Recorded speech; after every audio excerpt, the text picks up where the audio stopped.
both now and going forward? Well, thank you, Khulud. It's a very exciting and historical time for us in the health sector in Sudan. Historical because the health sector was the first sector to ever re-engage with the World Bank after 30 years of isolation. And for that, we are very much thankful to the technical teams in the World Bank for their great support.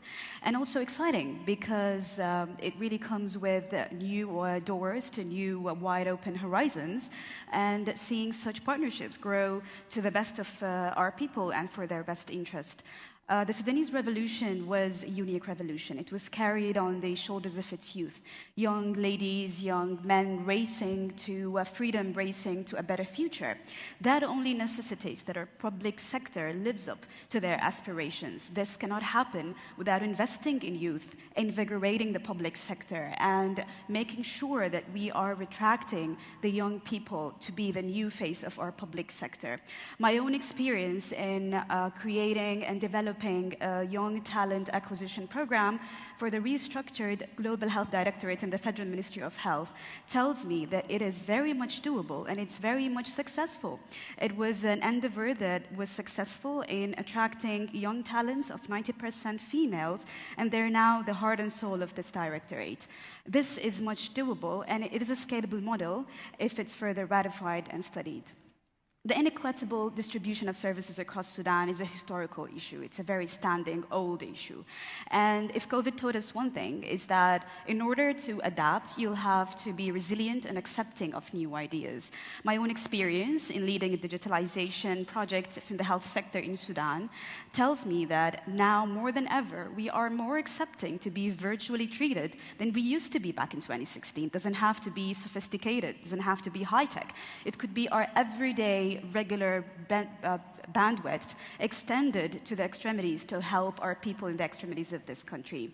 And in such challenged context, in a competing priorities, in a very strained economy, to address inequalities and decentralization, I do believe that digitalization is the answer to all of our problems. And COVID-19 was quite a thing. It was a very eye-opening experience for all of us, and it only redefined resilience to read as cooperation and solidarity.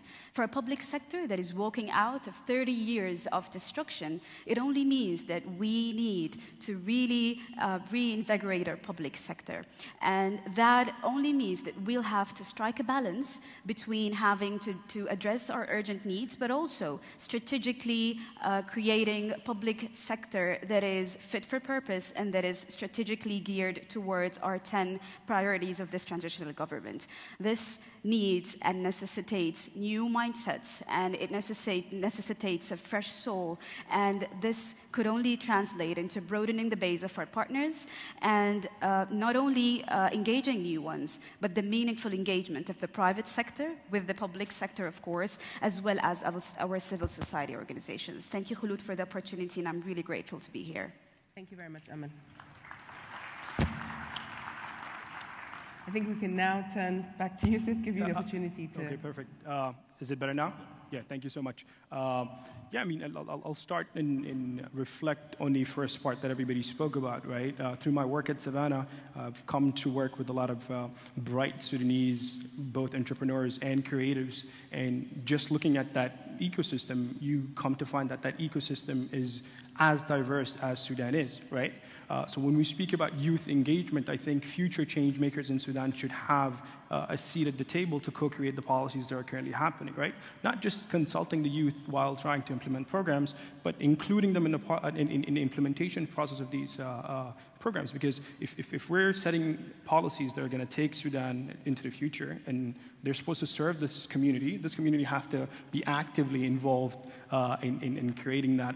I mean, Sudanese youth have partook in a lot of Pan-African initiatives that have set forth the startup policy in Rwanda, the startup policy in Nigeria, and just recently in Nigeria, one of the communities that we're part of has ushered 2 unicorn company startups, right, in the digital payment sector. And these are billion-dollar startups. And that's not because they found aid from international organization or funding and subsidization from the government, but no, they found a truly supportive ecosystem from the government, right? They found a truly supportive ecosystem from the private sector. And this is what I'm here to call upon from the policymakers and the private sector in Sudan.